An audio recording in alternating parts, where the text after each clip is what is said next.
In my presentation today, I shall be analysing my choices for the bibliographic research, focusing on the study of peace within modern history and social anthropology, and the themes that occur between the two disciplines. To begin with, I picked 3 introductory sources on what the study of peace in history is, alongside the history of peace studies itself. John Gitting's work is based more on the theoretical elements of the history of peace, analysing 4 approaches of the realist approach, which gained traction during the Cold War and is the dominant discourse, the theory of just war, wherein war is justified through gaining justice, the continuous narrative of peace throughout conflict, and the history of pacifist thought and action.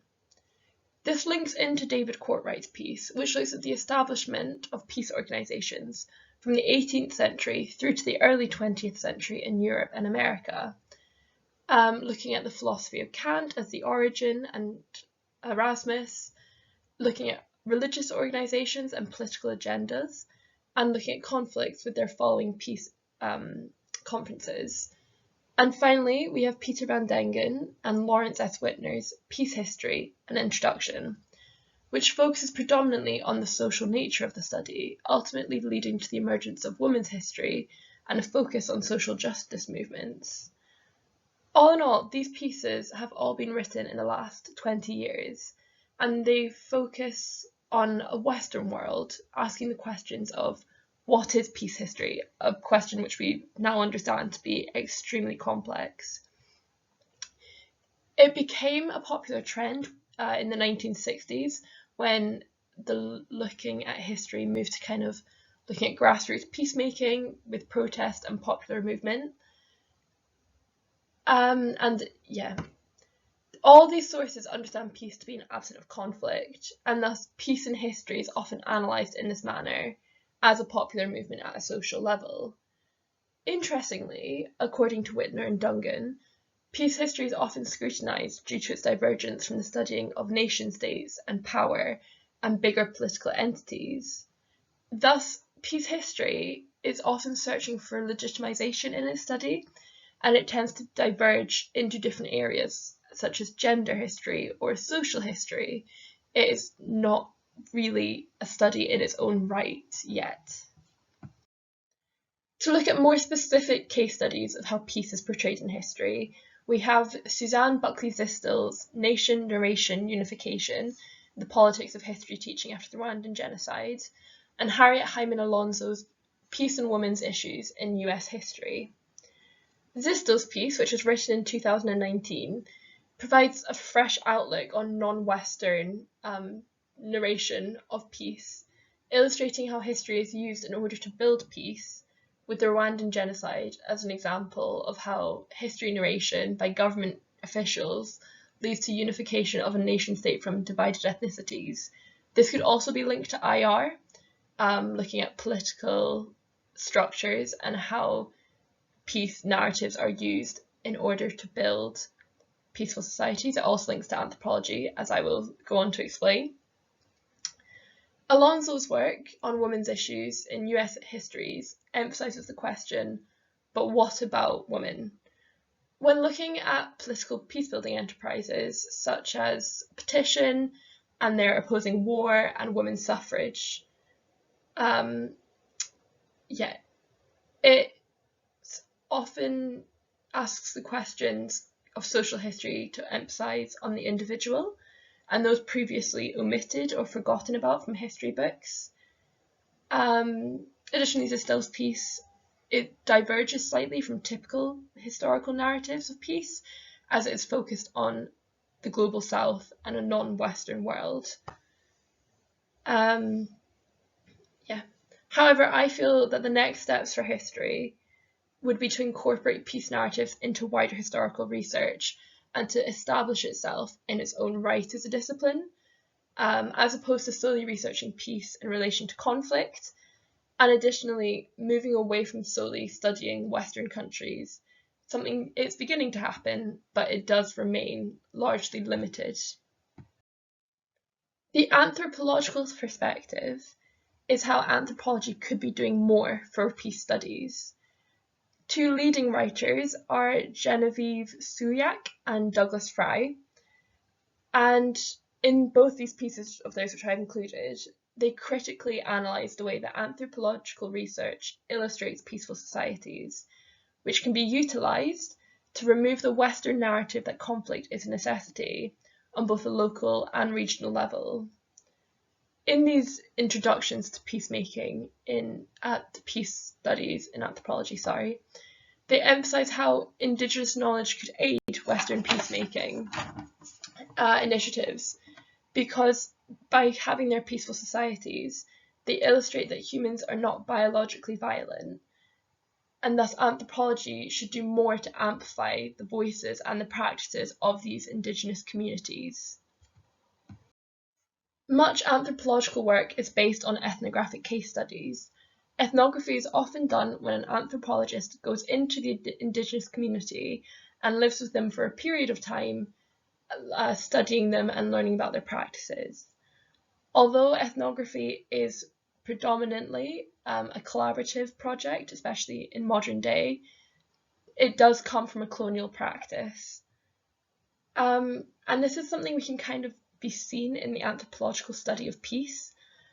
For example, Leslie E. Sponsel's article, which is called Ultra Primitive Pacifists, the Tacit a Symbol of Peace, is largely outdated. It was written in the 1990s, and there is an issue calling the Tacit people who live in the Philippines as primitives, as it insinuates that they are not modern, they are not the same human beings as the Western world. It creates kind of a us and them narrative. And it also insinuates in his article that they do not have contact with the Western world, which is now recognised to be incorrect, because even with anthropologists coming in and studying them, that is an outsider studying, or a Western person, studying their communities, and thus they obviously have contact with those outside of their community. However, it does provide an interesting perspective on peace within anthropology, emphasising the difference between indigenous groups and Western perspectives on the inevitability of conflict, and how as a group can act as a symbol for others to follow suit. Again, another source that we can look at is Conflict Resolution Among Peaceful Societies by Bruce D. Bonta. And Bonta analyses the way in which 24 peaceful societies, including the Seme, the Kung, and the Nubian peoples, utilise methods of conflict resolution, which revolve around maintaining harmony and often focusing on narratives, storytelling, and also using humour as a way of dissolving tensions.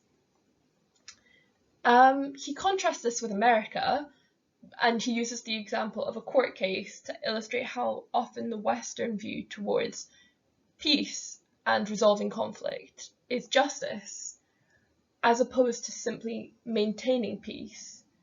The Western viewpoint is that conflict is inevitable, which means that peace cannot be obtained, something that anthropologists are working to try and disprove this theory.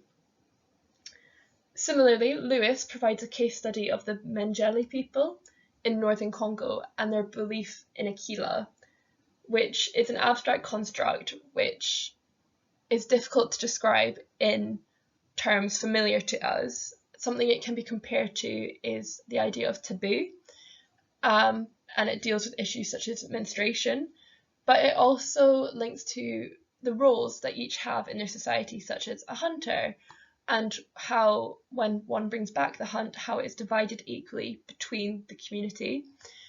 And it also corresponds with kinship relationships and how their society is organised. This abstract construct is present in every area of their life, and it results in a peaceful, egalitarian society. Although the use of people as symbolism or representatives of peace is questionable as it can remove their agency as humans, it does allow us to understand how through the description of communities, the Western world could learn from indigenous practices. But evidently it is very important to remember that these people are humans, and that indigenous people aren't just a symbol for Western people to be built upon, for Western people to utilise in order to maintain their own peace, but if we can learn from their indigenous practices and their indigenous knowledge. And one of the key ideas is that humans are not innately violent, and thus peace can be obtained within the global north where conflict is rife. The next step for anthropology is to incorporate indigenous knowledge and practices into wider peacemaking initiatives, whilst maintaining that indigenous people hold their own agency and thus simply amplify their voices instead of speaking for them, and to just understand how we could utilise some of their methods in a respectful way. Having studied both anthropology and modern history, I want to try and connect the dots a bit more into kind of an interdisciplinary way of how both these disciplines study peace. So, for example, both are done at a grassroots or a social level of analysis. So obviously social anthropologies is studying individuals and the community, and in modern history, as we've discussed, peace history is often studying social history and social narratives of peace and how that is obtained. But that is also in relation to justice, which diverges from anthropological studies of peace. We've looked at how narratives and storytelling can be used as a manner of building peace, such as in Rwanda, but also how it can dissolve tension within, such as a conflict management technique in indigenous communities. Peace can be used to unify a community through the removal of these conflicts and tensions.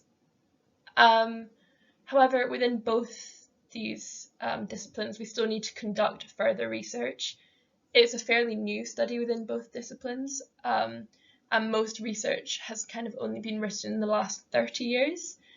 And so there needs to be an extension of these studies into wider societies and different areas of history, as opposed to solely either the Western world, or in the case of anthropology, studying conflict and peace resolution within the Western world could also be beneficial. There is more autoethnography, which is coming out, wherein one studies their own community and their self, and considering anthropology is predominantly a westernized discipline, that it would be beneficial to kind of look into ourselves as well, but also, to understand that indigenous people still hold their own agency. And so by looking into wider areas of society and of history, we could get a deeper understanding of how peace is constructed and maintained.